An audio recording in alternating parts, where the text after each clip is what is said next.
გამარჯობათ. ეხლა მინდა გაჩვენოთ რას დაემგვანა ჩემი მეურნეობა ქათმების ეზოში გამოშვების შემდეგ. ფაქტიურად ყველაფერი მთელი გაზონიც კი პრაქტიკულად ძირფესვიანად არის ამოღებული. ალაგ-ალაგ ჯიჯილაყები დარჩა, ერთადერთი რასაც არ შეეხნენ ეს ვარდებია, თორე აი ლილიებიც გადათელეს ქათმებმა. ასე რომ თქვათ, როცა საბოსტნე სეზონი დაიწყება, მათი გამოშვება ბოსტანში სრულიად გამორიცხულია. პრინციპში აქ არაფერი მოულოდნელი არ მოხდარა, ეს ყველაფერი ასეც მქონდა დაგეგმილი. როდესაც ქათამი გამოდის თავისუფლად,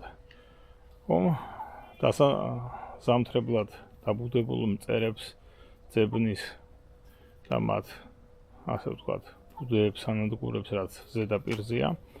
გარდა ამისა, სარეველებს შეიძლება ითქვას, რომ იღებს პრაქტიკულად ძირფესვიანად და განსაკუთრებით მიხარია, რომ ჭანგა ბალახი კარგად ამოძირკვეს და მიირთვეს. გარდა ამისა, მათი ფეკალიებით მოგახსენებათ ნიადაგი კარგად ნოყიერდება. სწორედ ამიტომ სიდერატები შემოდგომაზე არ დამითესავს, აზრი არ აქვს მათ ადრე გაზაფხულზე დავთესავ, როდესაც ქათმებს შევამწყდება. ასე რომ თქვენ თუ ქათმები არ გყავთ, ჯობია სიდერატები დათესოთ ეხლა ამ ეტაპზე კულტურული მცენარეების აღების შემდეგ. მე ამას გავაკეთებ გაზაფხულზე. ეხლა კი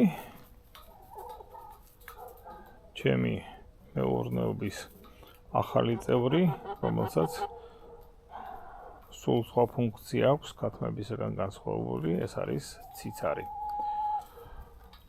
აი ამ ხელაფართობი ერთი ციცრისათვისაც კი შეიძლება ითქვას არ არის საკმარისი. ალბათ მეორეც უნდა მოვიყვანო მე. უბრალოდ იმისათვის, რომ მარტო ერთს არ მოსწყინდეს, როდესაც გავუშვებ. ეხლა ეს ცოტა პატარაა და ქათმები ჩაგრავენ, ამიტომ ცალკე ვაჭმევ ხოლმე და ეხლა უნდა ამოუშვა, ამოვაფრინო. აბა, ლამაზო. Hop, აფრინდა. მანამდე კარგად მიირთვა. ისე რომ ქათმებს ხელი არ შეუშლიათ.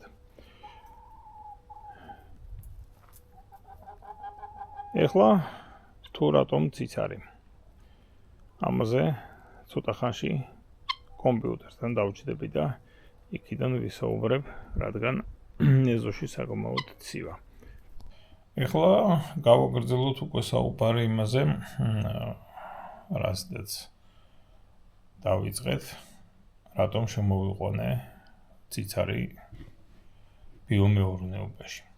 მთავარი, რისთვისაც მე შემოვიყვანე, არის ფაროსანა, უпростоრად მწვანე ფაროსანა, რომელიც ამ ეზოშიც ბევრია და მეზობელ ეზოებშიც. გარდა ამისა, არის მცირე რაოდენობით აზიური ფაროსანა, ანუ ყავისფერი ფაროსანა, რასაც BMSB-ს ეძახიან და კიდევ მცირე რაოდენობით არის კოლორადოს ხოჭო. ეხლა ამათ წინააღმდეგ ბაცილუს ტურგენსის დაფუძნებული პრეპარატები საერთოდ არაფრის მაქნის, აი საერთოდ. ის რაც თბილისში იყიდება, თქვათ, ტურინგენის და ლეპიდინის სახელით, ფაროსანას და კოლორადოს ხოჭოს ვერ ერევა, სრულიად გამორიცხულია მათი კონტროლი ამ პრეპარატებით. ეხლა ბოვერია ბასიანა, კაცმა რომ თქვა, საკმაოდ სუსტია. ბოვერიაზე უკეთესად მუშაობს მეტარიზიუმი, მაგრამ როცა მშრალი და ცხელი ამინდია და ზაფხულში ტემპერატურა 35 გრადუსზე ხშირად ადის, სოკოვანი და საერთოდ ბიოპრეპარატები აქტივობას კარგავს. აი, ციცარი კი მუშაობს ჩვეულებრივად თუ ჩრდილი და წყალი ექნება. ეხლა რა თქმა უნდა, განადგურებით ვერ გაანადგურებს, მაგრამ რაღაცა რაოდენობას და დატვირთვას, ვთქვათ, მცენარეებზე ამ მავნებლების მხრიდან დატვირთვას, რა თქმა უნდა, შეანელებს. ეხლა აქამდე ფაროსანას ვებრძოდი რეპელენტით, რომელიც მზადდებოდა ბაზილიკის პიტნის და ასევე ნაყიდი ნივრისაგან, ანუ ბაზილიკისა და პიტნის მოსავლის ნაწილი მიდიოდა სწორედ რეპელენტის დამზადებაში. ეხლა ეს ყველაფერი ფასის მიხედვით იმდენად არ მეძვირება, რამდენად შრომატევადი იყო რეპელენტის დამზადება და გაფრქვევის პროცესი. ამიტომ ვნახოთ, ციცრის მოვლაც რა თქმა უნდა გარკვეული შრომაა, მაგრამ თუ ციცრებმა ეს ფუნქცია კარგად გადაიბარეს და ეფექტურად იმუშავეს, ძალიანაც კარგი იქნება. ეხლა მათი მოვლა არავითარ განსაკუთრებულ სირთულეს არ წარმოადგენს, იმიტომ რომ მთავარს ისინი მიიღებენ მწერებისაგან ცილას საკვებში, ხოლო დანარჩენს ეხლა ცოტა მარცვლეულს, რა თქმა უნდა, მივართმევ. ეხლა ციცარი რომ ჭამს კოლორადოს ხოჭოს, არსებობს ფერმერთა დაკვირვება და გარდა ამისა სამეცნიერო შრომებიც. ხოლო ფაროსანაზე მხოლოდ ფერმერული დაკვირვებებია, სამეცნიერო შრომები არ არსებობს, რომ ციცარი ფაროსანათი იკვებება. მაგრამ საკმაოდ სერიოზული დაკვირვებაა და როგორც წესი, სადაც არსებობს ერთიც და მეორეც, ანუ ფერმერის დაკვირვება და სამეცნიერო შრომა, ეს ყველაფერი ერთმანეთს ემთხვევა ხოლმე, ამიტომ არ მგონია, რომ ძალიან დიდი პრობლემა შექმნას ამან.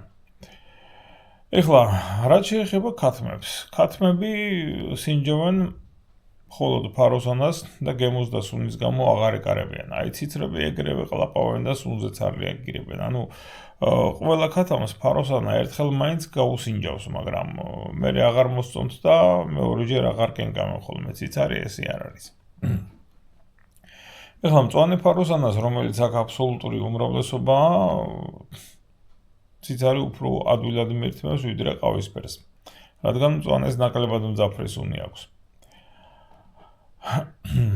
ციცარს უყვარს საერთოდ ნელა მოძრავი მწერების დაჭერა და ფაროსანები სწორედ ასეთებია. ეხლა არც ერთ ბოსტნეულ კულტურას, რომელიც მე მაქვს ეზოში, ციცარი არ ერჩის. მაგრამ ერთადერთი გამონაკლისი ეს არის მარწყვი. ეხლა მკვახე-ნაყოფსა და ფოთლებს არ აზიანებს ციცარი, მაგრამ აი დამწიფებულს იქ სადაც ციცარია უკვე ვეღარ ეღირსებით. ამიტომ, მარწყვს შეველევი, ეხლა მეტი გზა არ არის, მით უმეტეს ბევრი მაინცა და მაინც არ მაქვს. ეხლა, რა გეგმა მაქვს საგაისოდ? აქ პატარა ქოთნებიც არის დიდიც და საშუალებიც. პატარა ქოთნებში გავუშვებ ნიორს და 1-2 ძირ ბაზილიკს. ეხლა ვერ ვიტყვი, რომ ესენი ძალიან კარგი პარტნიორები ერთმანეთის. მაგრამ მწვანილად, საჭმელად ნიორი მშვენიერი მოვა და ნედლი ნივრის მოჭრის მერე კი ბაზილიკი გაიზრდება. ანუ პატარა ქოთანში, 2-3 ლიტრიან ქოთანში ნიორი ისედაც ვერ გაიკეთებს დიდ თავს.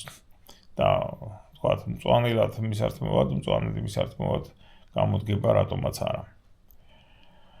შემდეგ, დიდ ქოთნებში, 5 ლიტრიანებში და მეტში უკვე თავი ნიორის მისაღებად იქნება ეს ქოთნები. ისევ ბაზილიკთან ერთად, ეხლა ბაზილიკი რომ არ დაიჩაგროს და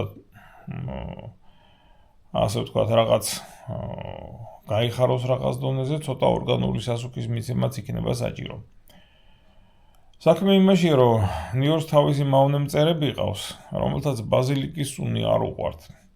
და აქაც თანაფარდობის დაცვა საჭირო. ბაზილიკი ცოტა უნდა იყოს, რომ არ დაიჩაგროს. ეხლა ციცარი არც მიეკარება ნიორს სუნის გამო, ის კი არა, ქათმებიც კი არ ჭამენ ხავსს და ნიორს, მაგრამ გადათელავენ, აი ფესვებს გაუჩუჩქინიან და გააფუჭებენ. თქვენ წარმოიდგინეთ, ასე რომ ქათამი არ შეიშვება არსად. ეს არის ტრაქტორი და ბულდოზერი. ეხლა იყონ გარეთ ეზოში, მაგრამ მერე უკვე როცა სიდერატებს დავთესავ, მათ აუკრავ გუდანაბაც თავენ საკუთარ პატარა ეზოში.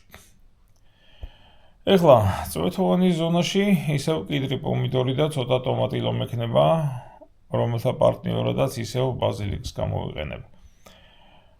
ხოლო როცა ვიმეორებ გაზაფხულზე კათმებს თავის ადგილს მიუჩენ, სიდერატი იქნება ისევ ფაცელია და მდობი. ეს არის, ასე ვთქვათ, ჩემი გეგმა შემდეგი სეზონისათვის. ანუ იმის გამო, რომ ფრინველებია ეზოში, სიდერატებს ვთესავ მხოლოდ ადრე გაზაფხულზე, შემოდგომაზე სიდერატები აღარ დამითესავს.